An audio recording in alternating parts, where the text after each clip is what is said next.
Teman-teman, kita mulai saja ya. Eh, Assalamualaikum warahmatullahi wabarakatuh. Waalaikumsalam warahmatullahi wabarakatuh. Terima kasih sudah meluangkan waktu di minggu malam yang seharusnya mungkin rehat lebih cepat, tapi masih meluangkan waktu untuk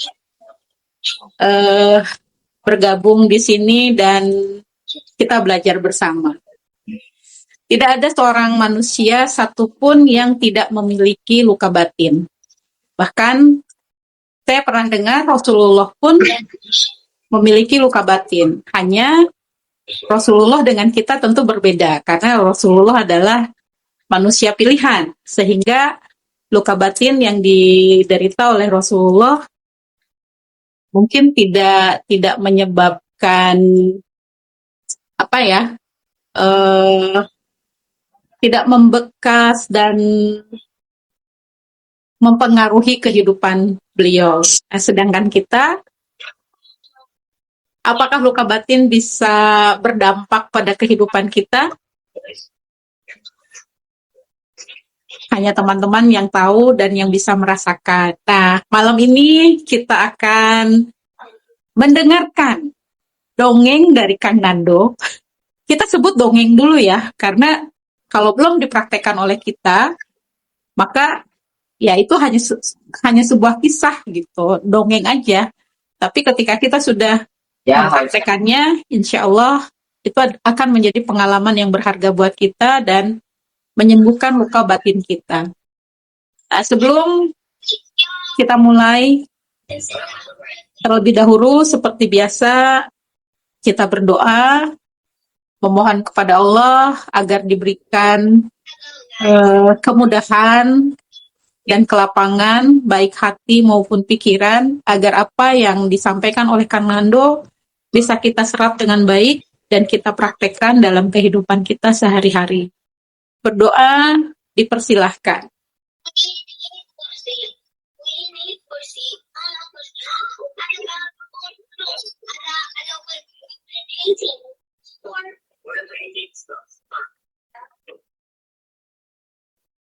Berdoa selesai. Silakan, Kang. Oke, baik. Selamat malam semuanya. Oh iya, mohon untuk teman-teman yang lain pada saat Kang Nando menyampaikan materinya untuk mic-nya ditutup dulu ya. Ya, silakan, Kang. Oke, saya ulang ya. Selamat malam semua. Assalamualaikum warahmatullahi wabarakatuh. Salam sejahtera. Om Swastiastu. Sampurasun. Malam hari ini kita ingin berbicara mengenai satu tema yang kalau saya mengibaratkan ini lagu lama kaset baru. Kenapa saya sebut lagu lama kaset baru? Karena topik seperti ini saya yakin teman-teman pasti pernah mendapati di mana-mana. Dan sudah banyak orang yang berbicara tentang luka batin. Saya pribadi menggeluti dunia kesehatan mental itu sudah sekarang bulan apa ya? Bulan Juni, berarti sudah 15 tahun. baru 15 tahun. Belum terlalu lama ya. Artinya begini, kenapa setelah 15 tahun kok ya masih tema ini dibawakan? Kan seharusnya kalau ada seseorang yang sudah menggeluti dunia kesehatan mental selama 15 tahun, mestinya tema ini sudah menjadi tema yang basi. Dan praktisi itu kan bukan hanya saya, yang lebih lama dari saya juga banyak. Ada juga yang profesor-profesor bahkan yang di dunia psikologi, yang berpraktek sebagai psikolog klinis, ada juga psikiater, lalu kemudian ada juga tokoh-tokoh budaya yang membawakan tema-tema kesadaran, lalu juga yang berkaitan dengan kesehatan mental, lalu juga ada tokoh agama, dan lain sebagainya. Intinya banyak sekali orang yang berbicara mengenai kesehatan mental, tetapi kok iya tema tentang luka batin ini masih perlu, gitu kan, masih dibawakan. Artinya apa? Artinya Seperti yang tadi sudah Teh Ipai katakan bahwa tidak ada satu orang pun yang bisa lolos atau yang terbebas dari luka batin. Kenapa? Karena tidak ada satu orang pun yang begitu lahir langsung besar. Nah, bahkan tadi Teh Ipai juga menyebutkan bahkan Rasulullah sendiri juga pernah mengalami luka yang bahkan di tahun itu disebut sebagai tahun berduka. Artinya benar-benar tidak ada satu orang pun yang bebas dari luka batin. Nah, untuk memulainya, saya ingin kita membuka hati dulu. Membuka hati dan jujur pada diri kita sendiri. Kenapa? Karena kunci dari kita bisa melepaskan luka batin itu ada pada kejujuran.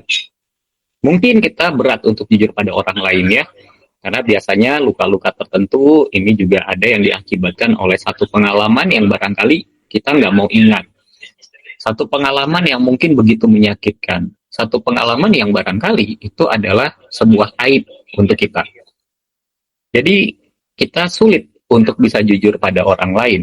Nah, tetapi yang sering kali kita tidak sadari, kita pun menjadi tidak jujur pada diri sendiri. Nah, malam hari ini saya ingin mengajak teman-teman semua untuk kembali jujur pada dirinya, sehingga nanti kita bisa melepas, bersama-sama kita bisa melepaskan luka yang selama ini menghambat kehidupan kita.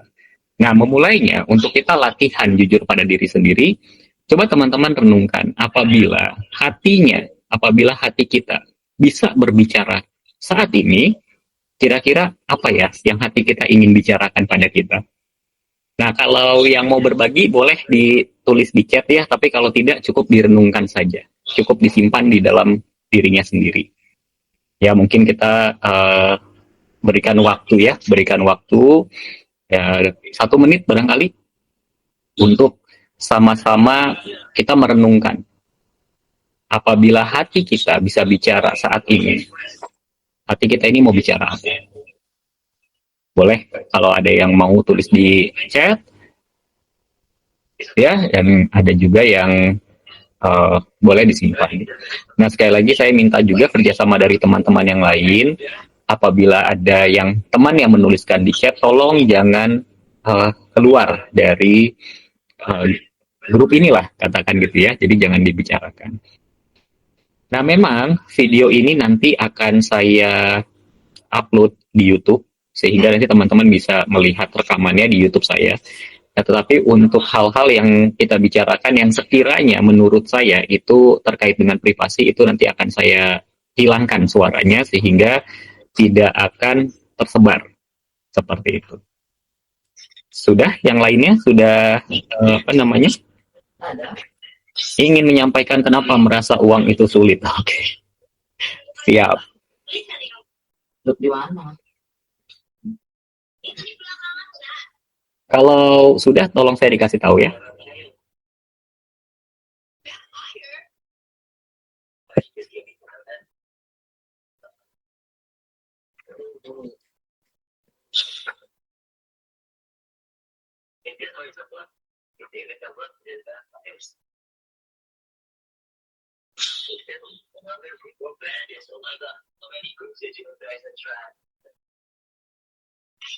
Baru gabung jadi belum tahu tugasnya. Nggak ada tugas. Tugasnya hanya menjawab. Kalau hati ini bisa berbicara saat ini, maka hati kita akan berbicara apa? Apa yang ingin disampaikan oleh hati kita? Kenapa hidup tidak enak?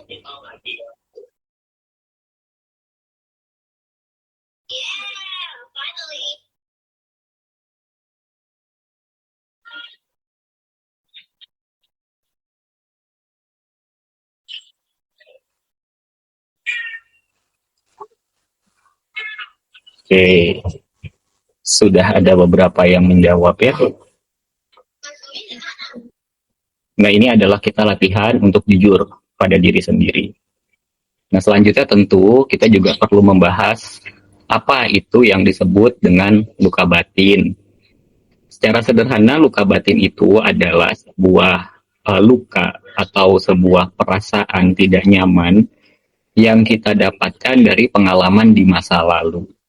Sederhananya begitu. Karena setiap orang pasti memiliki masa lalu. Setiap orang pasti memiliki masa kecil.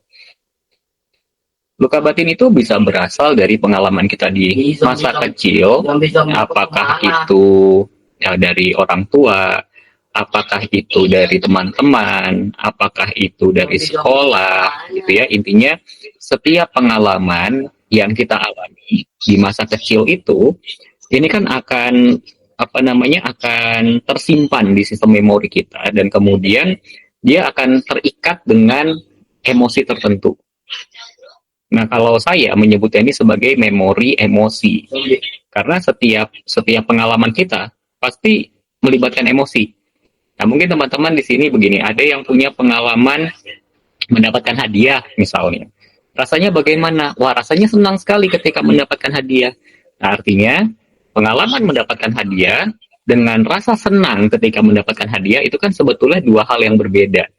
Nah, tetapi karena terjadi dalam waktu yang bersamaan dan dengan intensitas emosi yang cukup tinggi, nah dia menjadi terasosiasi sehingga ketika kita mengalami satu peristiwa yang sama atau kemudian kita teringat dengan peristiwa tersebut, kita juga jadi merasa senang. Nah, itu contoh dari memori emosi. Nah, demikian juga dengan pengalaman yang tidak menyenangkan. Ketika kita kena marah misalnya. Nah, itu pengalaman kita, peristiwa pada saat kita dimarahin itu akan terikat dengan emosinya. Misalnya emosinya sedih. Nah, maka emosi sedih ini kan sebetulnya terpisah dari memori. Nah, tapi waktu peristiwanya terjadi dengan intensitas yang tinggi, nah dia akan terasosiasi. Nah, asosiasi dari pengalaman kita di masa lalu dengan emosi ini, orang itu kalau populernya seringkali menyebut sebagai inner child. Dia akan membentuk inner child tertentu. Seperti itu ya. Nah, kalau dalam dunia psikologi sendiri, inner child itu adalah sebuah konsep untuk menjelaskan bahwa ada sisi kanak-kanak kita yang terluka akibat pengalaman di masa lalu dan sebetulnya sisi itu tidak pernah hilang. Sisi itu tidak pernah mati. Tetapi bagian diri ini satu ketika akan muncul lagi dalam simptom yang bisa jadi merugikan diri kita. Begitu. Nah, itu sederhananya tentang luka batin. Nah, sehingga apa? Sehingga setiap orang pasti memiliki luka batin dan luka batin itu bukanlah sebuah aib sehingga tidak perlu malu untuk mengakui minimal pada diri sendiri bahwa memang luka itu masih ada. Nah, itu yang perlu kita perhatikan. Nah, lalu mungkin mulai muncul pertanyaan, karena luka ini disimpan jauh sekali di pikiran bawah sadar, sehingga kita seringkali itu tidak menyadari. Nah, akhirnya kita memberikan label-label tertentu pada diri kita sendiri. Ada orang yang kemudian dilabeli sebagai pemalas, ada orang yang dilabeli sebagai pemarah, ada orang yang diberikan label sebagai orang yang nggak sabaran, ada orang, wah kita penuh dengan label.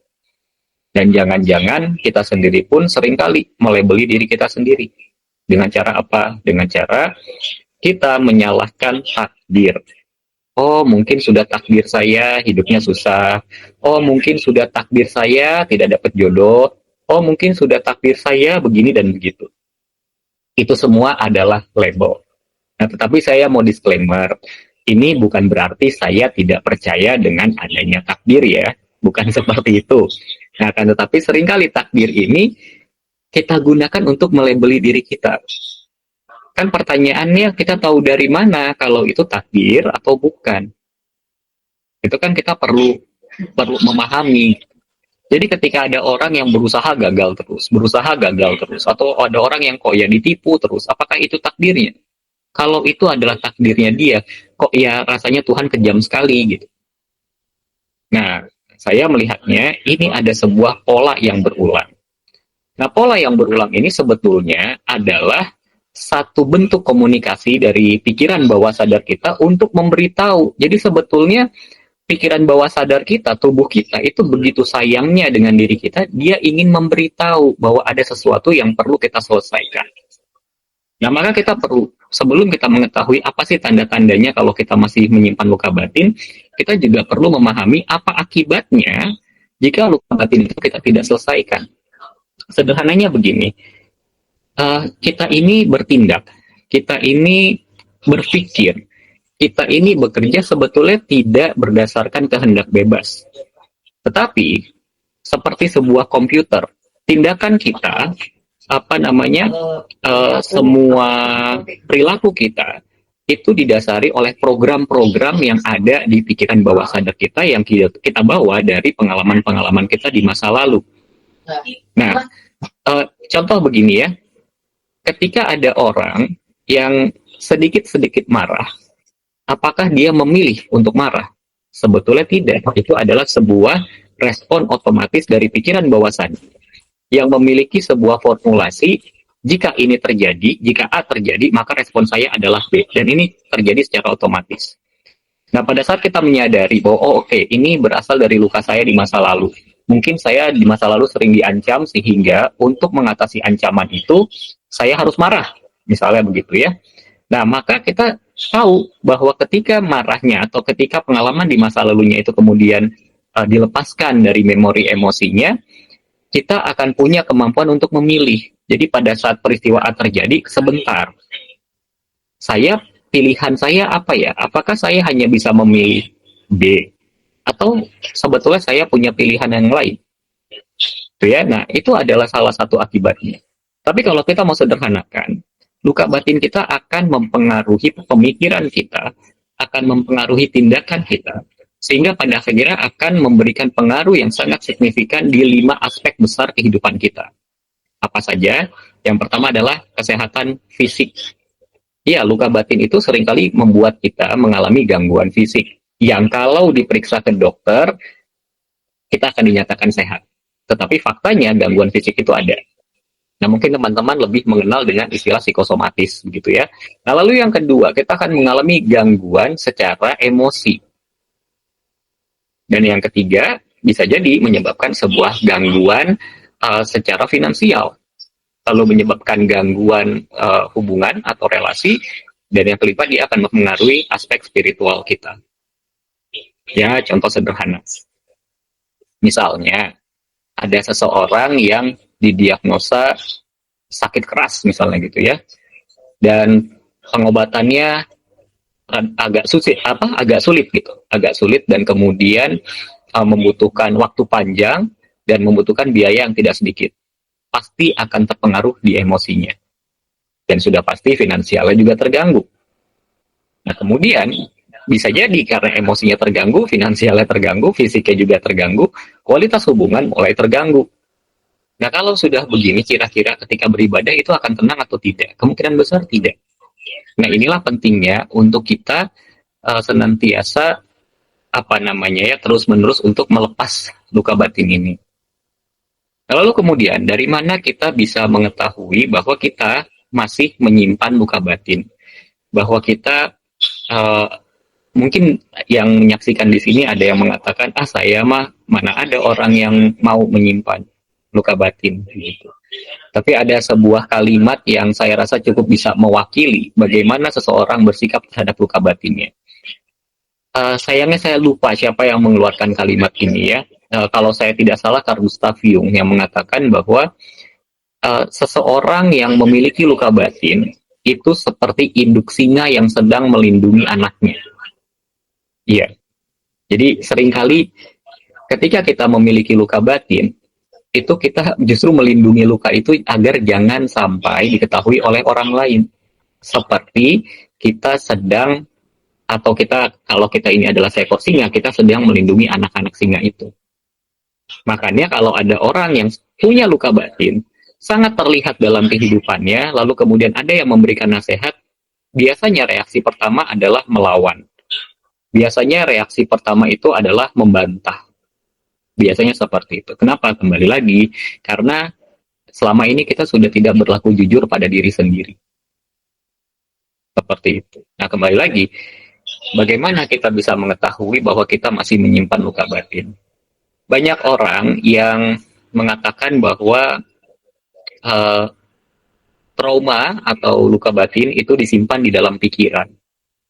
Sehingga ada juga yang mengatakan bahwa ya segala sesuatu itu hanya ada di dalam pikiran. Banyak yang mengatakan seperti itu.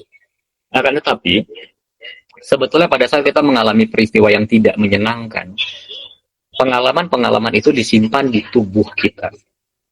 Dan luar biasanya, tubuh kita itu secara terus-menerus memberikan tanda, ingin berkomunikasi pada kita, memberikan tanda, kamu punya luka loh, ini lukamu, tolong kamu selesaikan. Tapi seringkali juga kita mengabaikan. Nah, kalau ada teman-teman di sini yang memiliki background hipnoterapi, pasti mengenal seseorang yang bernama John Kapas. Nah, John Kapas itu mengeluarkan sebuah teori mengenai five body syndrome. Jadi kita bisa melihat apa yang apa yang dikomunikasikan oleh tubuh kita. Gejala-gejala apa yang kemudian diberikan oleh tubuh kita untuk kita mendeteksi luka kita itu mengenai apa ya. Ya, kita akan mulai satu persatu. Yang pertama adalah crying syndrome atau sindrom menangis. Nah, sindrom menangis ini biasanya yang terkena itu adalah bagian dada ya, bagian dada bagian depan tentunya. Dan kemudian ini sampai ke belakang kepala. Gitu ya. Nah, jadi ada di sini yang sering mengalami gangguan dari mulai dada sampai ke belakang kepala. Nah, ini disebutnya crying syndrome. Nah, crying syndrome ini penyebabnya apa? Crying syndrome ini, kalau secara umum penyebabnya adalah kesulitan dalam pengambilan keputusan atau pernah mengambil sebuah keputusan yang salah sehingga ini menjadi sebuah beban mental tertentu yang dipikirkan secara terus-menerus dan mempengaruhi kualitas kehidupannya. Lalu kemudian bisa juga disebabkan karena menyaksikan sesuatu yang menyakitkan untuk dia atau mendengar sesuatu yang menyakitkan bagi dirinya. Ya, itu disebut crying syndrome. Nah, gejalanya apa? Gejalanya selain rasa nyeri di bagian tubuh, jadi yang misalnya sering migrain, sering gangguan tenggorokan, sering merasa sesak. Selain gejala-gejala itu, juga seringkali muncul dalam bentuk, sorry saya minum dulu ya, tenggorokannya agak kering ini. Dalam bentuk seperti perasaan ingin menangis. Itu sebabnya disebut sebagai crying syndrome, begitu. Yang kedua adalah responsibility syndrome atau sindrom tanggung jawab. Nah, area yang terkena itu adalah leher bagian belakang sampai punggung bagian atas. Nah, ini biasanya terkena di orang-orang yang karena satu dan lain hal terpaksa mengambil sebuah tanggung jawab yang sangat besar, yang sebetulnya dia belum mampu untuk menanggung itu. Ya, ya ini seperti tulang punggung keluarga gitu ya. Jadi ketika ada anak yang karena satu dan lain hal terpaksa untuk menjadi tulang punggung keluarga, nah itu kan dia merasa terbebani biasanya begitu. Nah itu akan sering gitu. Jadi kalau sering pegel-pegel di pundak dan lain sebagainya, nanti dipijat atau dikerok hilang tapi kemudian muncul lagi, nah itu patut dicurigai bahwa ada sindroma di situ. Nah, lalu kemudian yang ketiga adalah guilty syndrome. Nah, guilty syndrome itu mengenai bagian mana? Mengenai bagian perut bagian bawah sampai dengan mohon maaf ya, daerah selangkangan gitu ya. Daerah apa selangkangan apa bahasa Indonesianya ya? Pokoknya daerah situ lah ya. Nah, itu sampai di daerah situ. Nah, ini biasanya atau yang spesifik terkena di area genital. Jadi alat-alat reproduksi. Nah, ini disebutnya dengan guilty syndrome. Nah, kalau ada teman-teman yang mengalami masalah di situ, coba cek perasaan bersalah apa yang sedang disimpan. Itu juga sampai lower back ya. Jadi sampai di punggung bagian bawah. Seperti itu namanya guilty syndrome. Lalu yang keempat, ada yang disebut dengan flight syndrome. Nah, flight syndrome itu yang terkena adalah kedua kaki. Ya, boleh salah satunya, intinya kaki gitu ya, sampai ke jari-jari kaki. Nah, biasanya orang-orang yang sering merasa kakinya pegal, yang sering ini tanpa sebab ya, tanpa sebab sama sekali. Kalau ada orang-orang yang merasa kakinya sering kesemutan dan lain sebagainya, coba dicek sedang ingin keluar dari situasi apa sebetulnya orang ini. Nah, sehingga saya sering bercanda kalau kamu punya karyawan, lalu karyawannya sering mengeluh kakinya pegel, kakinya sakit, dan lain sebagainya, nah siap-siap aja untuk mencari karyawan baru, karena biasanya karyawan itu sudah ingin resign. Biasanya kita bercanda seperti itu. Ya, jadi bisa dicek kalau misalnya sering pegel dan lain sebagainya. Sekali lagi, tanpa penyebab yang jelas, nah maka coba cek dulu. Saya sedang ingin keluar dari situasi apa yang saat ini saya belum mampu. Nah, lalu kemudian yang terakhir, yang kelima, ada yang disebut dengan fight syndrome atau sindrom melawan. Nah, ini yang daerah yang terkena adalah kedua tangan. Ya, yang terkena adalah kedua tangan. Nah, pada saat yang ada teman-teman yang merasakan bahwa kedua tangannya itu sering sama ya, sering pegel, sering nyeri, sering tidak nyaman, sekali lagi tanpa penyebab yang jelas, maka coba pertanyakan lagi, apa sih yang ingin saya ubah tapi saya tidak mampu, atau pencapaian apa yang selama ini belum bisa saya dapatkan. Nah, itu coba dicek. Nah, sebetulnya ada lagi yang lebih spesifik ya, karena juga saya pernah membaca dalam sebuah buku bahwa per organ di dalam tubuh kita itu sebetulnya juga mencerminkan emosi tertentu yang disimpan. Jadi misalnya ada orang yang sering migrainnya sebelah kiri atau sebelah kanan, itu berbeda. Misalnya ada orang yang sering merasa sesak, itu artinya apa?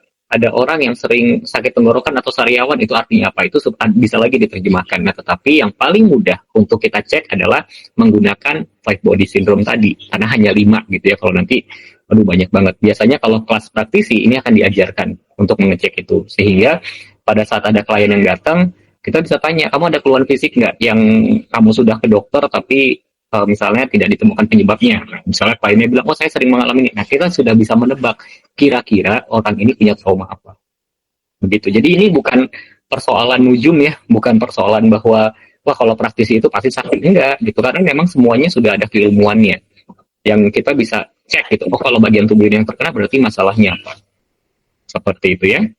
Nah, itu adalah bagaimana kita bisa mengetahui kita masih punya uh, ganjalan atau tidak. Tapi sekali lagi, jangan kemudian hal ini digunakan secara bebas. Artinya begini, ketika teman-teman tiba-tiba uh, pinggangnya terasa nyeri nih di bagian belakang, terus langsung mengatakan bahwa wah ini saya kena guilty syndrome. Belum tentu. Saya selalu menyarankan kalau kita merasa ketidaknyamanan di fisik kita dan itu cukup mengganggu, boleh periksakan ke dokter dulu untuk memastikan bahwa memang tidak ada penyebab medis. Nah, lalu bagaimana kalau ada penyebab medis? Kalau ada penyebab medis, ya sudah pasti pengobatannya harus dilakukan oleh dokter. Nah, tetapi kalau sudah ke dokter, terus kemudian dokter mengatakan bahwa, wah kamu sehat-sehat aja, ini organnya bagus semua dan lain sebagainya, tidak ada gangguan. Nah, jangan juga langsung menuduh bahwa, wah saya ketempelan jin nih, wah saya apa dan lain sebagainya. Jangan dulu kepikiran ke arah yang klinik. Tapi coba pikirkan emosi apa sih atau luka apa yang masih saya simpan. Tapi sekali lagi, ini membutuhkan sebuah kejujuran.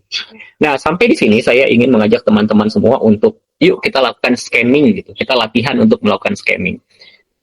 Coba hening sejenak, boleh tutup mata, lalu rasakan sensasi di tubuhnya. Rasakan sensasi di tubuhnya dan kemudian apa namanya? Uh, diingat-ingat lagi. Selama ini sering mengalami gangguan di tubuh bagian mana. Tapi sekali lagi ya, harus dipastikan bahwa tidak ada penyebab medisnya. Itu. Nah, nanti mungkin 1 atau 2 menit kita lakukan eksperimen ini, kita lakukan latihan ini. Nah, kalau ada yang sudah, nah saya memohon untuk bersedia menuliskan di chat atau tidak juga tidak apa-apa. Tapi kita akan melakukan selama 2 menit ya. Oke, silahkan kita lakukan latihannya atau eksperimennya. Lengan atas bagian kanan, frozen shoulder. Lengan kanan, bahu kanan. Tapi tidak pernah dicek secara medis ada apa. Mungkin kesleo atau pernah dislokasi atau apa.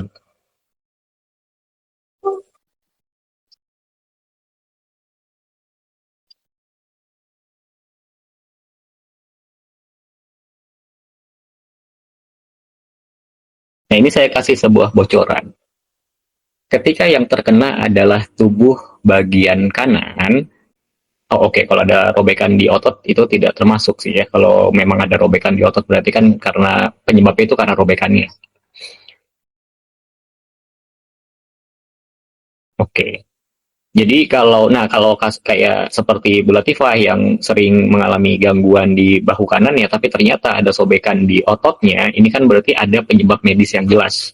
Nah, ini tidak bisa menggunakan right body syndrome itu. Nah, tadi saya akan memberikan sebuah bocoran. Kalau yang terkena di bagian tubuh sebelah kanan itu berarti berkaitan dengan sifat maskulin. Kenapa kok maskulin kan di tubuh sebelah kanan?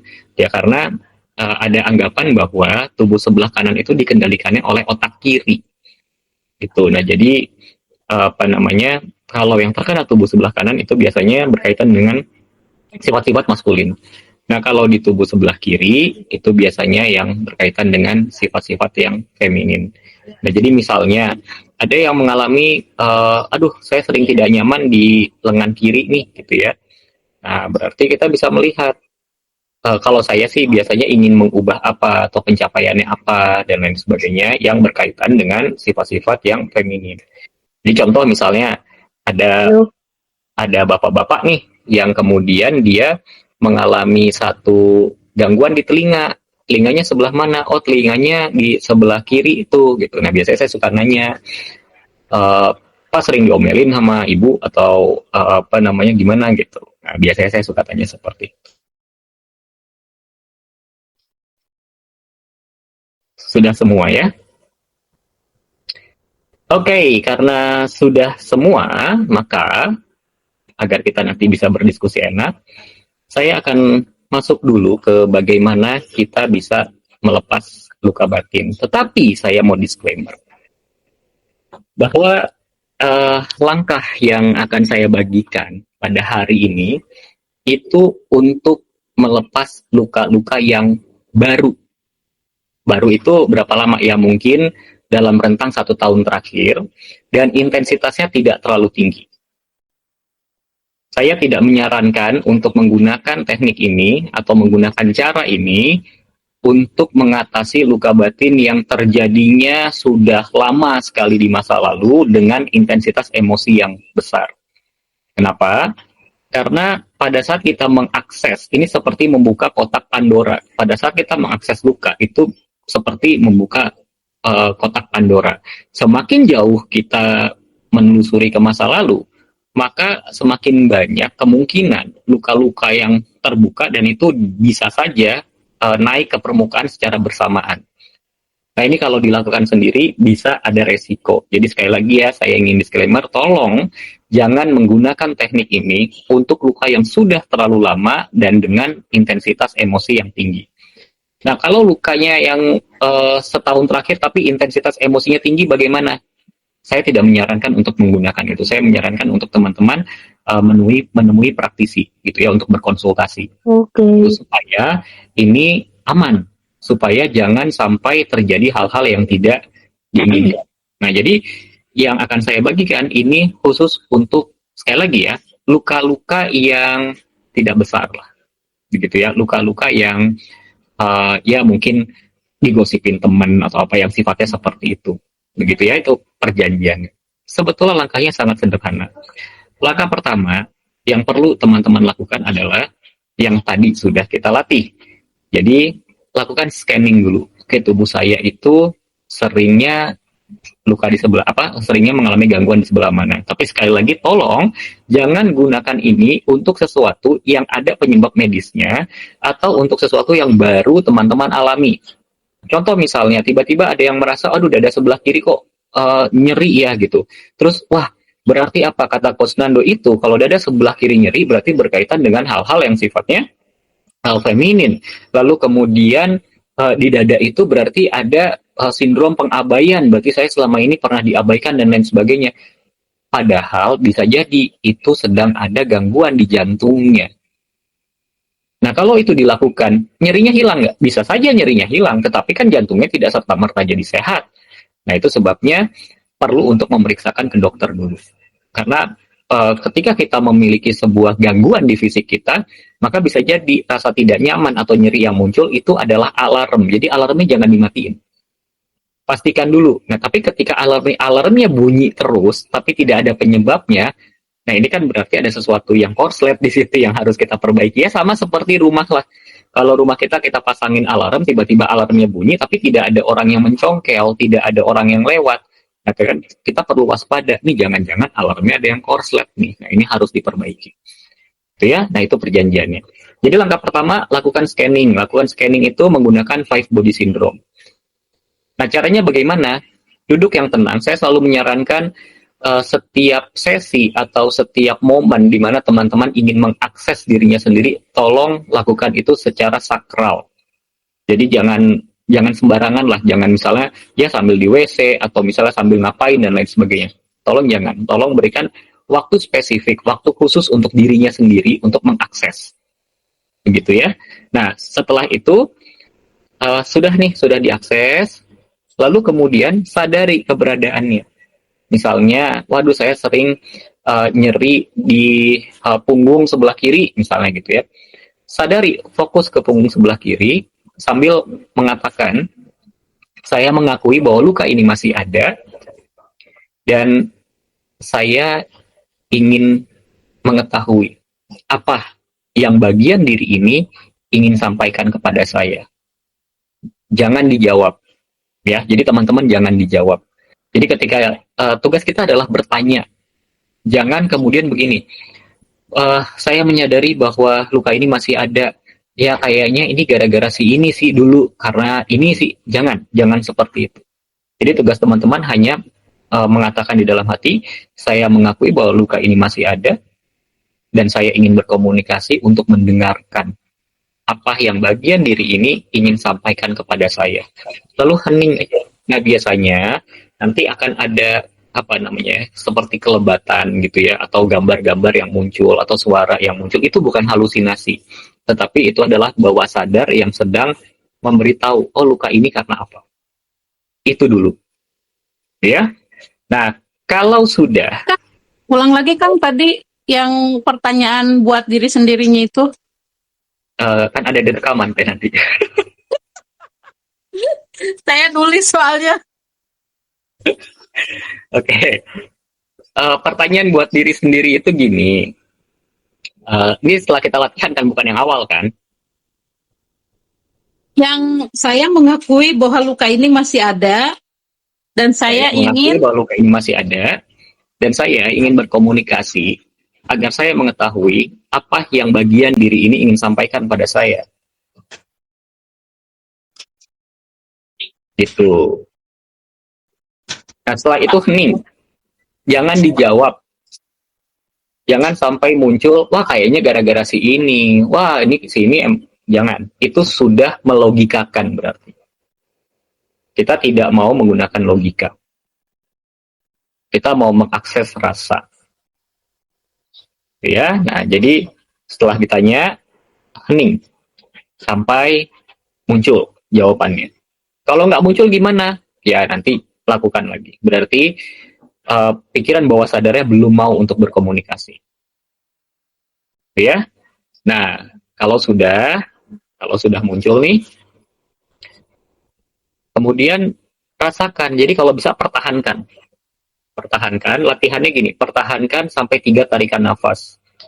Kalau sudah bisa 3 tarikan nafas, gambaran yang masih bertahan, nah baru kemudian dirasakan. Ketika menghadapi gambaran itu lagi, jangan buru-buru langsung dimaafkan. Tetapi dirasakan dulu. Yang saya rasa itu apa?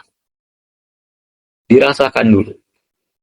Nah, setelah rasanya muncul, kita beri angka. Perasaan yang saya rasakan ini, kalau dari angka 1 sampai 10, saya merasakannya di angka berapa? Kalau 1 itu berarti kecil sekali, kalau 10 itu berarti, waduh, dia nggak tahan lah gitu ya. Kasih angka. Nah, setelah dikasih angka, berikan warna. Warnanya biasanya kalau saya menyarankan warna yang tidak disukai. Nah, kalau sudah sampai di sini, langkah selanjutnya adalah mulai fokus pada nafas. mulai fokus pada tarikan dan hembusan nafas. Nah, cara melakukannya sebetulnya bebas, tetapi saya menyarankan untuk menggunakan yang disebut dengan nafas 4, 7, dan 8. Artinya gimana? Artinya gini, menariknya itu 4 hitungan, lalu ditahan 7 hitungan, dan dihembuskan 8 hitungan. Nah, waktu melakukannya, bayangkan ketika menarik nafas, itu ada warna yang masuk. Kalau saya menyarankan gunakan warna favorit. Jadi ketika menarik nafas, bayangkan ada warna yang masuk, itu warna yang kita sukai. Lalu kemudian ketika kita menahan, bayangkan, kan 7 hitungan menahannya ya. Ketika kita menahan, bayangkan warnanya menyebar ke seluruh tubuh kita. Nah, pada saat kita menghembuskan nafas, bayangkan warna yang tadi, warna yang nggak kita suka itu keluar. Nah, lakukan sambil lakukan scanning. Nah, teknik ini dilakukan sampai warnanya hilang. Gitu ya. Nah, setelah warnanya hilang, lalu dicek lagi.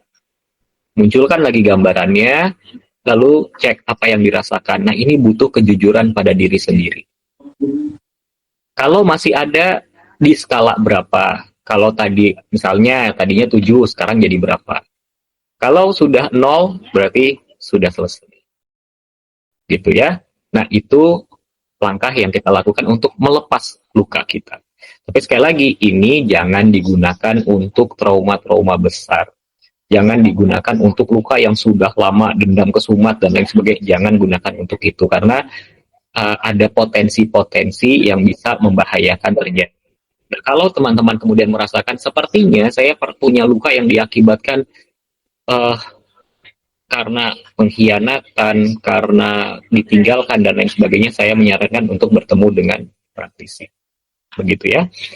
Nah, mungkin itu yang bisa saya sampaikan di malam hari ini. Selanjutnya, biar asik kita berdiskusi. Nah, sekarang teman-teman boleh open mic, tapi supaya tidak rebutan, saya nggak tahu kalau di sini ada raise hand ya, jadi boleh raise hand, nanti Taipai akan memberikan kesempatan untuk teman-teman bertanya. Sementara saya kembalikan dulu ke Taipai. Silakan Taipai. Oke, terima kasih Kang Nando. Lengkap ya, dari mulai scanning, terus kalimat apa yang bisa kita sampaikan terhadap tubuh kita, terus cara bernafasnya, cara kita memilih warna, lengkap sekali. Nah, buat teman-teman, apakah ada yang ingin didiskusikan atau ditanyakan perihal materi yang barusan disampaikan oleh Kang Nando? Boleh raise hand dulu ya, supaya kita nggak tabrakan. Silakan teman-teman, jangan malu-malu ya. Oke, Ida silahkan.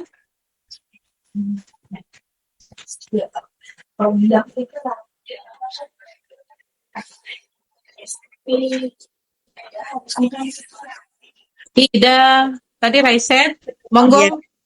Iya. Ini Kang, sebelah kanan itu gimana ya? Yang tadi dengan maskulin itu ya?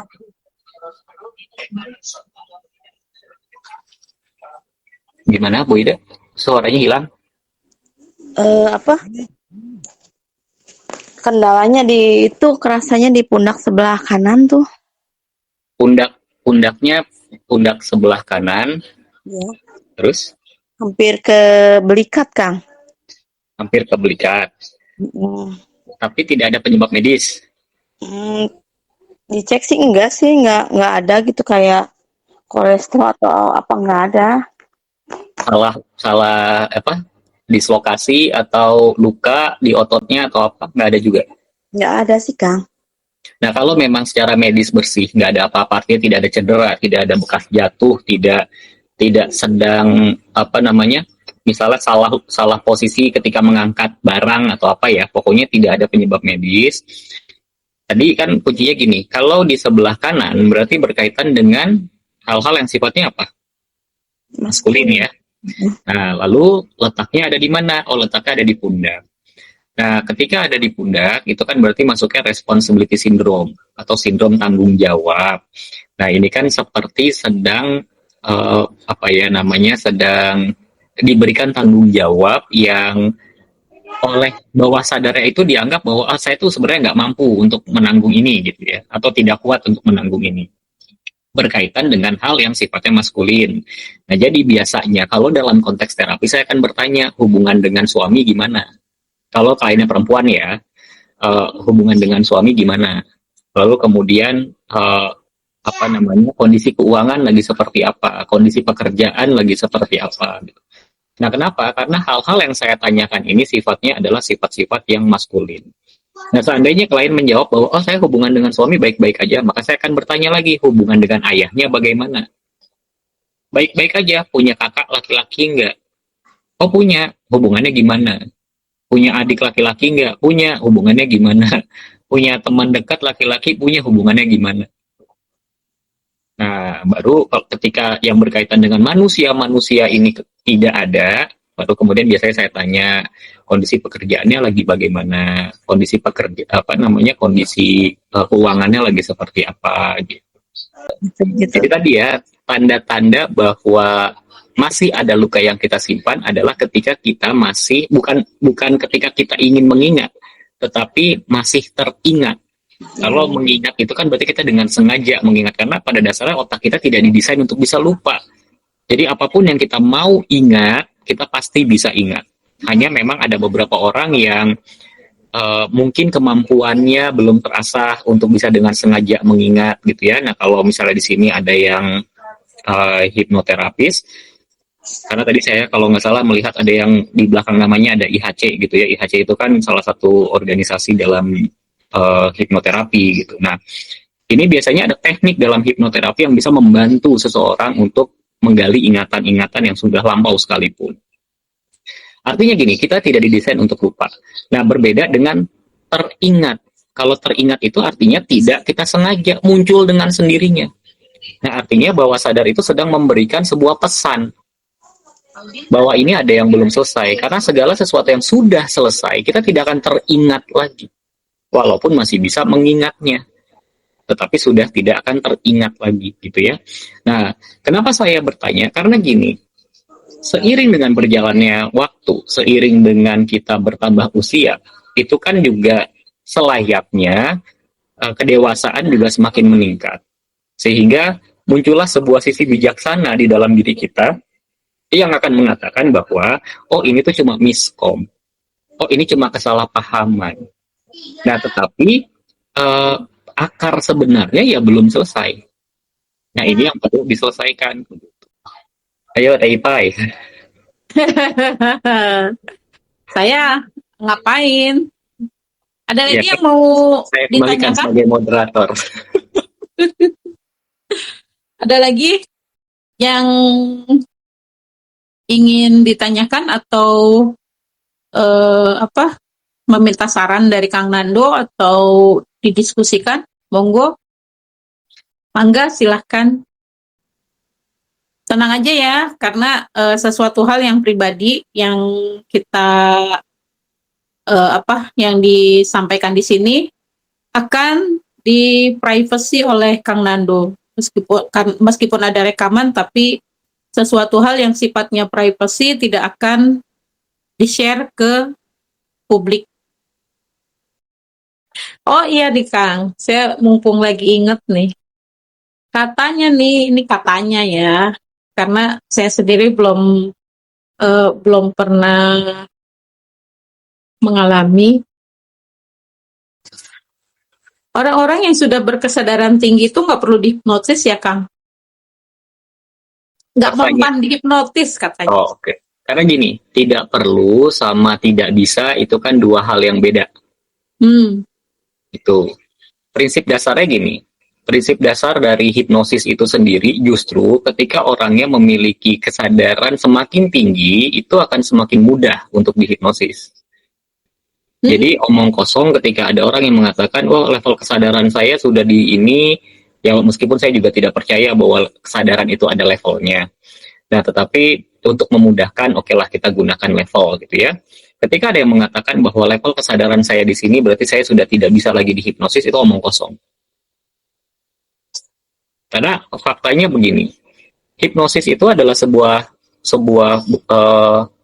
fenomena lah katakan ya, karena bukan peristiwa. Hipnosis itu adalah sebuah fenomena yang pasti setiap hari kita alami.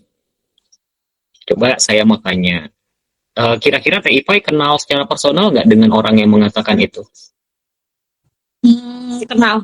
Kenal ya. Nah, menurut Teh Ipay, orang itu di pagi hari bangun nggak dari tidurnya? Bangun. Nah, pada saat orang itu lagi tidur, sampai dia nanti terbangun dan terjaga sepenuhnya, itu dia akan melewati kondisi hipnosis dulu. Karena waktu tidur kan gelombang otaknya ada di delta. Nah, manusia normal itu tidak mungkin dari delta langsung bangun ke beta. Itu nggak mungkin.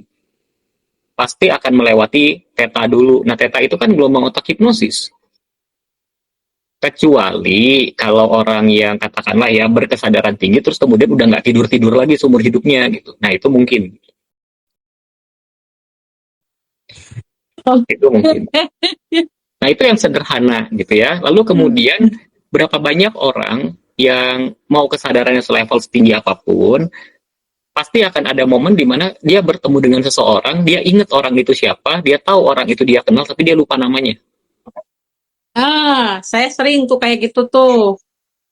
Nah, itu Tapi ya kan kondisi. level kesadaran saya kan nggak tinggi kan. Iya, itu adalah kondisi hipnosis. Atau kemudian ketika dia berkendara nih, orang ini berkendara, orang yang katanya berkesadaran tinggi ini atau punya level spiritual yang tinggi, dia berkendara, dia nggak pikirin apa-apa, tahu-tahu sampai di tempat tujuan, itu kondisi hipnosis. Makanya saya mengatakan, kalau ada yang mengatakan bahwa orang yang level kesadarannya sudah tinggi, lalu kemudian dia mengatakan bahwa dia tidak bisa dihipnosis, itu adalah omong kosong. Nah, pertanyaannya begini, apakah lalu dia membutuhkan hipnosis dalam hal ini? Mungkin saya sempitkan menjadi hipnoterapi ya. Apakah kemudian orang ini membutuhkan hipnoterapi? Belum tentu jawabannya itu. Karena biasanya orang yang level kesadarannya sudah tinggi, orang yang ini katakanlah kita sepakat dengan adanya level dulu ya, gitu ya. Jadi orang yang level spiritualnya sudah tinggi itu biasanya perjalanan dia menuju ke sana, mungkin kalau ada yang pernah ingat gitu ya, saya pernah juga memberikan bahwa perjalanan kita menuju manusia yang berkesadaran itu pertama diawali dengan kenal diri dulu. Nah, kenal diri di dalamnya ada bab yang yang berkaitan dengan luka diri. Artinya, ketika seseorang biasanya juga dia nggak akan klaim sih, dia tidak akan nggak. Saya belum pernah ketemu satu orang pun yang level kesadaran atau level spiritualnya tinggi kemudian dia ngaku-ngaku gitu. Oh, saya levelnya sudah di level ini, saya belum pernah. Biasanya yang ngaku-ngaku itu kita bisa lihat dari kehidupannya. Biasanya yang mengakui bahwa oh saya level di sini, kita lihat aja. Biasanya hidupnya berkebalikan dari apa yang diakui gitu. Nah, yang saya kenal yang benar gitu ya, itu nggak pernah ngaku. Kadang-kadang kita tembak itu pun, enggak, belum, saya masih belajar. Biasanya seperti itu. Nah, tapi sampai mana tadi? Oke, perjalanannya. Nah, perjalanannya ketika dia sedang belajar untuk mencapai level itu, katakanlah level kesadaran tertentu, nah dia sudah membersihkan dirinya dari luka-luka batin.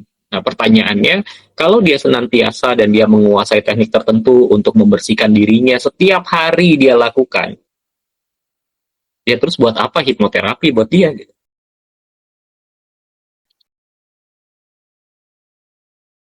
Kan nggak ada gunanya. Nah, ini ada pertanyaan dari Bu Nur Aini. Apa tadi pertanyaannya?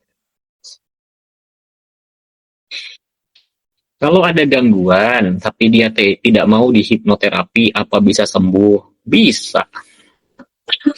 Karena kan tidak harus menggunakan hipnoterapi. Bisa ke psikiater, bisa ke psikolog. Nah, hipnoterapi itu hanya satu jalan, bukan satu-satunya jalan. Jadi, mangga silahkan ke psikiater, boleh ke psikolog, atau mungkin boleh ngadu ke Pak Dedi juga. KDM. Iya, biar masuk barak. Kan Enggak ada kok, rencana, ada KDM itu wacana emak-emak juga bisa masuk barak katanya. oh iya satu sih. Tapi KDM itu memang ada timnya dia yang memang ngurusin soal ini gitu, jadi bisa minta tolong juga. Cuma kan kasihan atulah gubernur kita jadi palu gada. Gubernur kita kan belum tentu di sini semuanya orang Jawa Barat ya, gitu. Jadi jangan khawatir kalau ada seseorang yang, karena kadang-kadang begini ya, eh, orang yang saya tidak mau memiliki masalah karena kita semua punya masalah dan kita jangan khawatir kehabisan masalah. Hidup ini penuh dengan masalah, kita lahir aja udah jadi masalah kok. Gitu ya. Jadi eh, apa namanya? Jalan itu ada banyak. Dan biasanya ketika orang itu kita lihat dia bermasalah, orangnya belum tentu merasa bahwa dia bermasalah. Nah, ini makanya ada beberapa apa ya, sahabat saya yang mengatakan, kalau kayak Mas Eri ya, selalu mengatakan jangan pernah membangunkan anak bayi lagi tidur. Itu kan ya katanya. Artinya gini, kita nggak usah ganggu-ganggu orang yang lagi bermasalah lah. Intinya mah gitu. Nah, lalu juga ada yang mengatakan bahwa kita tidak bisa membantu orang yang tidak mau dibantu. Nah, di luar sana banyak kok orang-orang yang sudah sangat terlihat dari perilakunya itu sangat bermasalah sekali, tetapi dia belum mengizinkan dirinya untuk dibantu. Nah, maka tugas orang-orang di sekitarnya adalah memotivasi agar dia terbuka hatinya supaya dia bisa mencari bantuan. Coba ada pertanyaan lagi. Bagaimana caranya saat kita melakukan scanning, tahu itu luka lama atau luka baru? Kemudian pertanyaan kedua, bagaimana dengan penyembuhan luka batin dengan meditasi? Oke. Kita jawab yang pertama dulu. Bagaimana caranya saat kita melakukan scanning, kita tahu bahwa luka itu lama atau luka itu luka baru. Ini tidak bisa dijelaskan secara logis, tapi kita akan tahu. Karena gambaran yang muncul itu akan memberitahu secara detail bahwa itu lama atau baru. Sederhananya gini, kalau gambaran yang muncul itu adalah diri kita waktu kita kecil, itu pasti luka lama. Tetapi kalau gambaran yang muncul itu diri kita di usia dewasa, itu kemungkinan luka baru. Atau lebih sederhana lagi, kalau luka-luka kita yang kita alami di rentang waktu setahun terakhir, harusnya kita masih ingat. Sehingga ketika gambaran yang muncul, kita langsung tahu, oh ini mah baru kemarin, gitu. Sederhananya begitu. Terus yang kedua, bagaimana dengan penyembuhan luka batin dengan meditasi? Menarik ini. Karena meditasi itu bukan sebuah modalitas yang digunakan untuk menyembuhkan luka. Meditasi itu adalah sebuah sarana untuk kita menenangkan pikiran. Jadi kalau ditanya, meditasi bisa menyembuhkan luka atau tidak, bisa secara tidak langsung. Kenapa? Karena kalau pikiran yang tenang, pasti bisa mendapatkan solusi dengan baik. Ya, kalau pikiran yang kalut, ya pasti akan semakin sulit mendapatkan solusi dari permasalahannya. Nah, meditasi itu bisa digunakan untuk menenangkan pikiran, sehingga nanti akan muncul ide-ide solusi dari permasalahan yang sedang dihadapi atau ingin diselesaikan. Gitu ya. Ini sependek pengetahuan saya bahwa meditasi bukan modalitas untuk menyembuhkan luka. Itu. Tapi ada temennya meditasi. Apa itu? Temennya meditasi itu namanya samadhi. Nah, samadhi ini bisa kita gunakan untuk menyembuhkan luka. Perbedaannya apa sih? Bukankah samadhi itu ya bahasa lokal, meditasi bahasa keren? Ya, kalau di kami yang memang mengulik soal itu, ada perbedaannya. Tadi ya saya sudah sebutkan bahwa meditasi itu tujuannya adalah untuk menenangkan pikiran. Nah, sedangkan samadhi itu digunakan justru untuk memaksimalkan pikiran, begitu.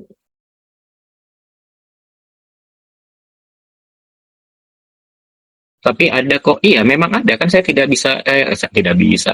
mengatakan bahwa meditasi tidak bisa digunakan untuk menyembuhkan luka batin. Bisa, tapi tidak secara langsung. Kenapa? Karena tadi meditasi itu sifatnya menenangkan pikiran. Nah, kalau pikiran yang tenang itu kan bisa melihat luka itu secara apa ya namanya? Secara objektif.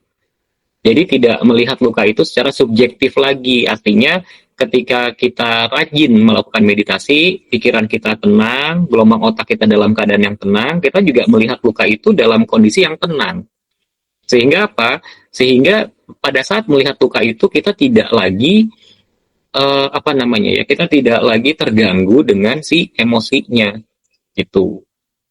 Nah, tetapi ketika meditasinya tidak dilakukan, nah ini kan perlu kita apa namanya ya? Perlu kita dalami lagi gitu ya. Ada relapse atau tidak gitu. Kalau dalam dunia hipnoterapi kan kita menggunakannya begitu gitu. Ada relapse atau tidak. Kalau relapse-nya di hari keberapa atau di jam keberapa dan kemudian ini penyebabnya apa dan lain sebagainya. Ini sekali lagi ya sependek pengetahuan saya bahwa meditasi tidak bisa digunakan secara langsung, tidak didesain untuk secara langsung menyembuhkan luka batin. Artinya intervensi secara langsung gitu ya.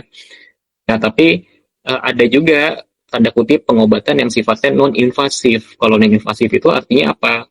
Dia mengobati sesuatu tapi dengan cara yang kemana-mana dulu. Gitu.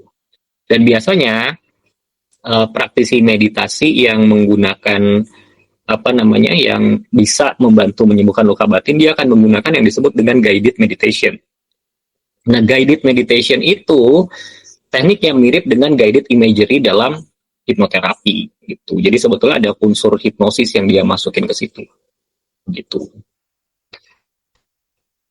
Bedanya samadhi dengan meditasi, tadi sudah saya jelaskan bahwa samadhi itu ditujukan untuk memaksimalkan pikiran, sedangkan meditasi untuk menenangkan pikiran. Gitu ya. Maaf coach, bagaimana menjalani hidup ini agar uang berlimpah? Kerja dong. Tidak ada lagi caranya. Begitu. Tapi untuk ini, sepertinya TIPAI punya jawaban untuk pertanyaan ini. Bagaimana menjalani hidup ini agar uang berlimpah? Gimana TIPAI? Hah? Uang berlimpah. Gimana ya caranya? Oke. Ada yang pernah ikut di kelasnya Mas Ridwan di sini? Silakan raise hand.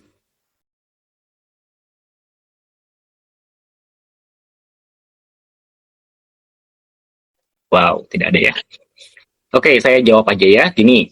Oh, Oh, Mbak Umu Latif, Abu Umu Arahma pernah ikut. oke. Eh, nanti saya jawab, tapi saya jawab yang ya, tadi dulu ya. Bagaimana caranya agar hidup ini uang itu berlimpah? Ini berkaitan dengan attraction. Jadi bagaimana kita menarik uang. Ada seseorang yang pernah mengatakan kepada saya bahwa apa sih yang disukai oleh uang? Kan kalau kita mau menarik sesuatu, kita harus memberikan yang dia sukai, betul nggak? Kalau kita mau menarik, misalnya lagi naksir nih sama siapa untuk supaya dia tertarik itu kan kita harus memberikan apa yang dia suka. Nah, uang itu sukanya apa? Uang itu suka pada kegembiraan. Jadi kalau kita ingin berlimpah, kalau saya sih sebenarnya sayang ya kalau hanya uang yang berlimpah, kenapa tidak kesejahteraan yang berlimpah? Karena kalau kesejahteraan yang berlimpah itu akan apa namanya menggiring kita pada hidup yang utuh dan hidup yang bahagia. Nah, tapi ini tentang uang dulu. Bagaimana caranya kita menarik uang? Ya satu, kita perlu untuk menanamkan sikap bahagia di dalam diri. Itu dulu. Kenapa? Karena uang itu hanya menyukai kebahagiaan. Jadi mulai berlatih pada saat mengeluarkan uang, keluarkanlah dengan rasa bahagia. Pada saat harus menerima uang pun terima dengan perasaan bahagia. Besar atau kecil terima dengan bahagia. Yang kalau kita sederhanakan ini adalah sebuah sikap bersyukur. Itu. Nah, selanjutnya ada beberapa komponen di situ yang tapi sayangnya saya tidak bisa bagikan karena itu merupakan satu materi dalam kelas yang saya sebut dengan Synchronicity of Wealth. Nah, itu silahkan kalau merasa membutuhkan menghubungi TIPAI untuk tanya informasi tentang kelas itu karena saya juga belum dapat informasi kapan kelas itu akan diselenggarakan. Gitu ya.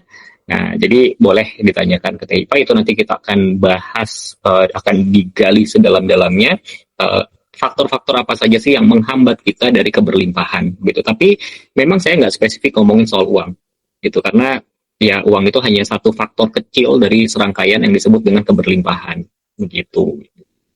Oke, ada pertanyaan selanjutnya, saya mau tanya tentang Ho'oponopono. Apakah bisa untuk luka batin? Bisa. Kenapa? Karena Ho'oponopono itu kan digunakan di Hawaii, itu adalah sebuah mantra Huna yang kemudian digunakan untuk dia memang gunanya untuk melepaskan luka gitu, dengan kalimat yang sederhana. Nah, cara penggunaan Ho'oponopono itu gimana? Cara penggunaan Ho'oponopono itu sama persis dengan apa yang ini cara saya ya, bukan cara aslinya. Jadi kalau cara saya, gunakan langkah-langkah yang sudah saya berikan. Tetapi ketika sudah membayangkan, gambarannya sudah muncul, bagian yang diberikan warna itu di skip, ganti dengan skripnya Ho'oponopono. Nah, setelah dilakukan, balik lagi scanning ulang. Nah, lakukan ini harus sampai 0. Itu baru selesai. Begitu. Nggak semudah yang dibayangkan ya untuk melakukan Ho'oponopono. Oh tidak, saya juga pernah dapat komplain tentang EFT. Ada yang tahu EFT di sini? Emotional Freedom Tahu. Technique. Jadi itu saya bukan komplain sih. Kalau komplain kan kesannya saya melakukan terus saya dikomplain ya. Ini dia komplain praktisi lain. Bukan komplain praktisi, komplain tentang tekniknya. Jadi waktu saya tanya, kamu pernah nggak belajar EFT gitu ya? Lalu kemudian dia, oh pernah, nggak ada gunanya apa segala macam. Terus kan penasaran ya. Ini kayaknya nggak tahu, intuisi saya mengatakan kayaknya ada sesuatu yang salah gitu. Lalu kemudian saya tanya, boleh nggak cerita kamu waktu diajarinnya gimana? Ternyata banyak langkah yang keskip. Jadi fokusnya hanya pada tappingnya aja gitu.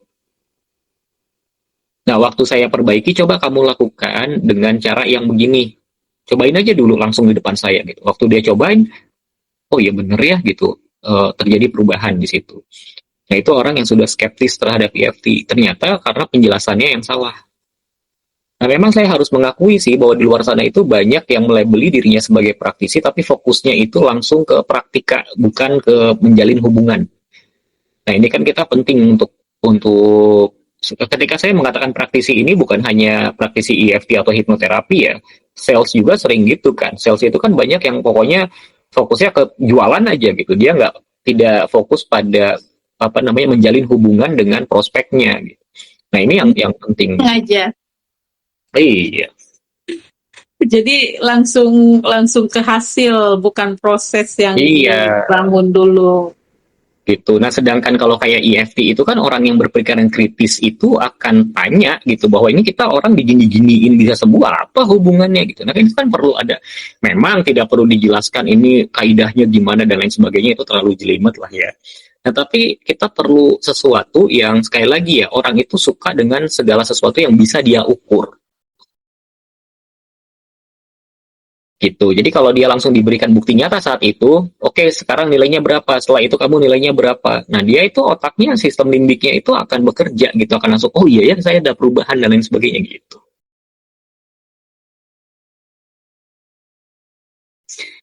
Begitu. Ada pertanyaan nih. Kalau EFT harus pakai ritual, langkah lah ya, bukan ritual. Kalau ritual itu kesannya apa gitu ya. Jadi ada langkah-langkah melakukan EFT. Sebetulnya sederhana, itu adalah seperti yang tadi sudah saya berikan. Selalu diawali dari scanning dulu. Dari scanning, scaling. Jadi setelah kita udah scan, kita melakukan diskalakan dengan nilai angka. Dan setelah itu baru kita lakukan prosesnya, processing. Nah, setelah processing, ulang lagi, scanning lagi, terus scaling lagi. Nah, kalau misalnya masih belum 0, berarti lakukan processing lagi, lalu scanning lagi, scaling lagi, 0 nih. Nah, itu berarti selesai. Gitu. Langkahnya sama, mau menggunakan EFT, tapi itu cara saya. Kalau nanti cara orang lain, pasti langkahnya akan berbeda. Mana yang paling bagus? Yang paling bagus adalah yang bekerja. Karena cara saya untuk beberapa orang mungkin tidak bekerja, mungkin orang lain dengan cara orang lain yang lebih bagus untuk dia. Jadi saya selalu mengatakan bukan cara saya yang paling bagus, tapi cara yang bekerja untuk orang tertentu itu yang bagus untuk dia. Gitu. Gitu kurang lebihnya. Nah, tapi kita juga perlu menyadari bahwa terkadang kita perlu yang namanya proses. Ada orang-orang yang misalnya ya, saya ambil contoh ya, menggunakan teknik yang tadi saya berikan, ada beberapa yang nggak sampai 5 menit itu masalahnya udah selesai. Ada. Tapi saya boleh nggak klaim bahwa teknik saya itu menyelesaikan masalah dalam waktu 5 menit? Iya nggak bisa, karena takutnya apa? Menit ke-6 masalahnya balik lagi kan? Kan cuma 5 menit. Ya nggak? Nah, jadi saya tidak bisa klaim itu. Kenapa? Karena ada juga orang-orang yang menggunakan teknik yang tadi saya ajarin, itu membutuhkan 1 bulan baru dia bisa merasakan hasilnya. Nah, sebetulnya bukan tidak ada progresnya, tapi ketika progres itu tidak tertulis, dia nggak sadar karena mungkin perubahannya tidak terlalu signifikan. Nah, waktu kemudian dikasih kuesioner untuk dia journaling, proses terapinya dia, nah, baru dia kaget sendiri, oh ternyata ada perubahan. Nah, kadang-kadang kita perlu itu. Jadi saya mau menyarankan, kalau ada di sini teman-teman yang juga praktisi, saran saya coba deh gunakan journaling. Itu ya. Jadi ketika diberikan tugas, apakah itu self hypnosis ataukah itu EFT atau apapun, bekali klien itu dengan catatan jurnal. Jadi si klien itu bisa menghitung sendiri. Nah, nantinya bisa klien itu akan tersadarkan bahwa oh ternyata saya ada perubahan. Karena kalau berdasarkan rasa kadang-kadang susah gitu. Jadi memang harus fakta. Gitulah kurang lebihnya. Mohon dimaafkan. Oke, Kang. Ini kita sudah jam 9 lewat. Jadwal kita hari ini sampai jam 9. Nah, bagi teman-teman yang hadir malam ini, tapi tertinggal, insya Allah ada rekamannya, sehingga untuk praktek di rumah nanti bisa didengarkan ulang rekamannya.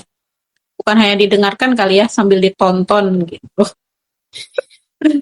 Nah, masih ada yang mau ditanyakan atau kita cukupkan sampai di sini?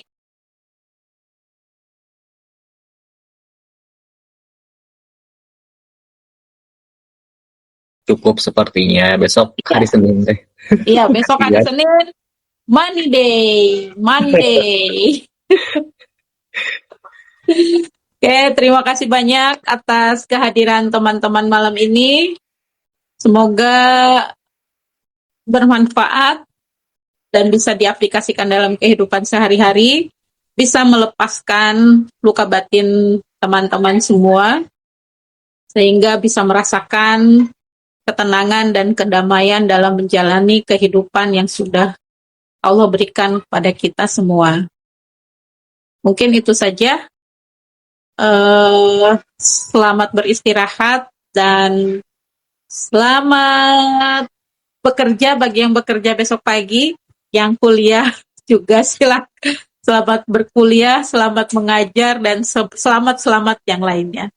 Wassalamualaikum warahmatullahi wabarakatuh.